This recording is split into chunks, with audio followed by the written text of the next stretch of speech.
Olá pessoal, dando prosseguimento na nossa série de análise de segmentos, hoje nós escolhemos o segmento de telecomunicações. Estamos trazendo 4 empresas: a Telebrás, a TIM, a Telefônica e a Oi. Vamos ao desempenho econômico e financeiro de cada uma? Antes de mais nada, deixe o seu like, compartilhe e inscreva-se no nosso canal. Margem do EBIT, ou também chamada de margem operacional, desempenho operacional. Nós temos como desempenho da Telebrás menos 26,88%, da TIM 16,30%, da Telefônica 15,26%, e da Oi, menos 19,51%. Importante frisar que no desempenho operacional, se uma empresa te mostra uma margem negativa, como nessas duas empresas, isso quer dizer que as empresas não estão tendo receita suficiente nem para cobrir os seus custos e despesas operacionais. E isso é muito ruim como desempenho. Por quê?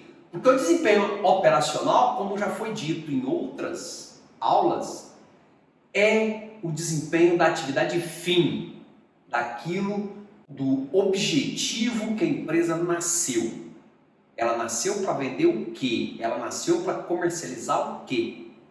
E se esse desempenho é negativo, quer dizer que ela não consegue nem cobrir os seus custos operacionais, que são as despesas da atividade fim. E isso é muito ruim para a empresa. O melhor desempenho foi o da TIM, 16,30%. Isso quer dizer que para cada R$100 em vendas, R$16,30 é de margem operacional, ou seja, sobra após o pagamento dos seus custos operacionais. Próximo indicador, margem líquida. A margem líquida é a última linha do resultado. Para cada R$100, quanto sobra para o proprietário, para o acionista, em desempenho econômico e financeiro? Nós temos que a Telebrás apresentou menos 39,81%, a TIM 10,68%, a Telefônica 11% e a Oi menos 113,42%. Veja que também na margem líquida, que é a margem total da empresa, tanto a Telebrás como a Oi continuaram a apresentar um resultado negativo, uma margem negativa. Enquanto que a TIM e a Telefônica apresentaram essa margem líquida positiva. Qual foi o melhor desempenho? A Telefônica, que apresentou uma margem de 11% positivo. Para cada R$100 vendido, R$11 sobram de margem líquida para o proprietário. Última linha do resultado. Índices de rentabilidade, nós temos a rentabilidade do capital investido e a rentabilidade geral, que também é conhecida como ROI, rentabilidade do acionista ou do patrimônio líquido.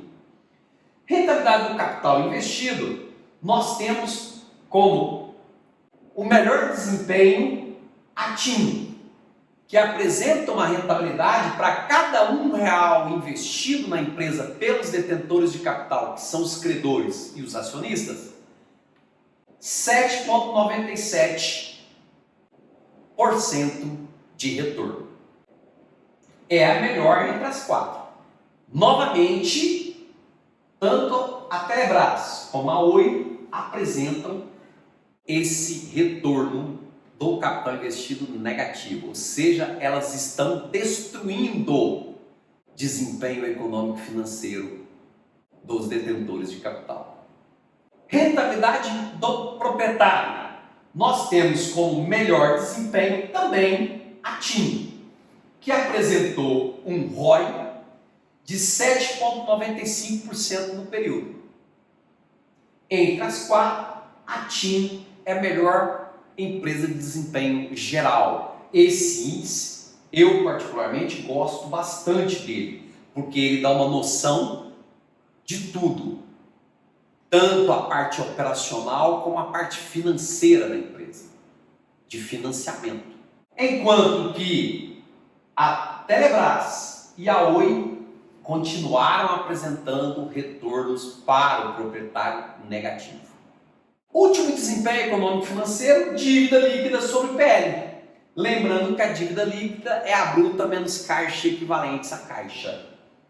Quem tem a menor dívida líquida sobre o PL, ou seja, quem tem o menor nível de endividamento entre as quatro empresas analisadas, nós temos que foi a Telefônica. Apresentou um índice de 0,11, quer dizer o quê? Que apenas 11% de todo o seu PL está comprometido na dívida líquida. Em relação às suas concorrentes, ela é que menos tem dívida. Enquanto isso, a Oi apresenta a maior dívida entre as quatro. O maior índice de endividamento, que veio no período de 2,84 vezes, ou seja, a dívida bruta da Oi menos caixa equivalente à caixa corresponde a 2,84 vezes o seu PL. Esse é um endividamento alto comparado com suas concorrentes. Veja que todas as outras ficaram abaixo de 1. Inclusive, a Telebrás, ela apresenta negativo. Ou seja, a dívida bruta dela é menor do que o que ela tem em caixa e equivalentes à caixa. Próximo grupo, o grupo de indicadores de mercado. Preço sobre lucro, dividendo e yield, preço sobre valor patrimonial por ação e preço sobre vendas. Vamos lá aos resultados? Quem tem o PL mais próximo de 1? Positivo. Quem apresenta isso é a Telefônica, de 15,65 vezes. Veja que tanto a Oi como a Telebrás apresentou esse índice negativo. Isso é devido ao quê? Ao prejuízo. Como essas duas empresas têm prejuízo no exercício aqui analisado, elas apresentam, quando você tem essa razão de preço de mercado sobre o prejuízo, que é negativo, esse índice ele se torna negativo e é muito ruim, como já dissemos aqui, porque as empresas estão com prejuízo no seu resultado. Então, entre TIM e a Telefônica apresenta um menor preço sobre o lucro. Então, entre elas, essas duas, ela é que tem maior potencialidade de valoração.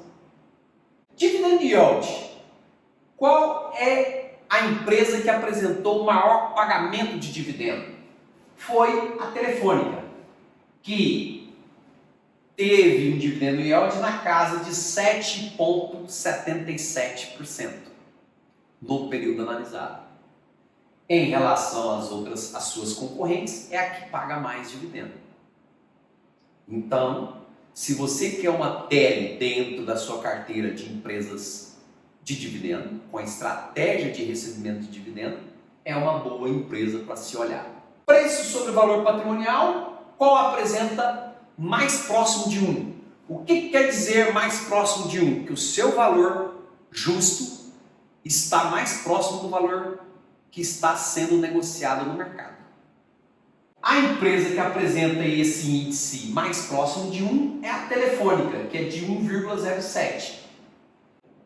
Em relação às outras três concorrentes dela, ela é a que tem maior potencialidade de valoração olhando para esse indicador. Não quer dizer que é a melhor empresa para se investir, porque é o conjunto. Como eu sempre gosto de frisar, não olhe o retrato na hora de escolher os seus investimentos. Olhe o filme da empresa. Preço sobre vendas. Quem é mais próximo de 1 foi a Oi, 1,21. Vejam que a Oi apresenta sobre as vendas esse preço mais próximo de 1. Se você estivesse olhando somente esse indicador, você escolheria a Oi para investimento. Mas nós vimos que ela apresenta os indicadores econômicos financeiros, os fundamentos, muito ruins. Porque apresenta prejuízo operacional e prejuízo líquido. Próximo grupo. Os indicadores de crescimento. O primeiro deles que nós analisamos é o preço-lucro-crescimento. O segundo, a taxa de crescimento anual composta dos 5 últimos anos para a receita. E o outro, a mesma taxa de crescimento anual composta para os 5 últimos anos do lucro. Vamos lá aos resultados? No preço-lucro-crescimento, nós temos que 3 empresas, a TIM, a Telefônica e a Oi, apresentaram uma redução no seu crescimento do lucro por ação. Certo? Então quer dizer que o lucro por ação ele reduziu no último período em relação ao período anterior. Na TIM, menos 0,33%. Na Telefônica, menos 3,39% e na Oi, menos 0,06%. E quem cresceu o lucro por ação no último período em relação ao período anterior? Foi apenas a Telebrás, que esse crescimento foi de 0,83%. Aqui vale um parênteses que se for menor do que 1, quer dizer que essa empresa tem potencialidade de valoração, olhando somente para este indicador. Taxas de crescimento da receita e do lucro. Na receita, quem apresentou a melhor taxa de crescimento foi a Telebrás. Nos últimos 5 anos, ela teve uma taxa de crescimento na receita na casa de 42,70% ao ano. Enquanto que a Oi apresentou uma redução nas suas receitas nos últimos 5 anos na casa de 19,43%. Uma redução significativa, assim como um aumento significativo por parte da Telebrás. E nos lucros, quem foi a melhor? Foi a Telefônica, que apresentou crescimento na taxa de 6,88% ao ano nos últimos 5 anos. Enquanto que a TIM foi negativo esse crescimento dos lucros nos últimos 5 anos e as outras 2 empresas não apresentaram dados na base. Agora façam as suas estratégias e selecionem as suas empresas. Gostaram da aula? Compartilhe, deixe o seu like. Inscreva-se no nosso canal para muito mais conteúdo gratuito e online. Um forte abraço a todos e a todas.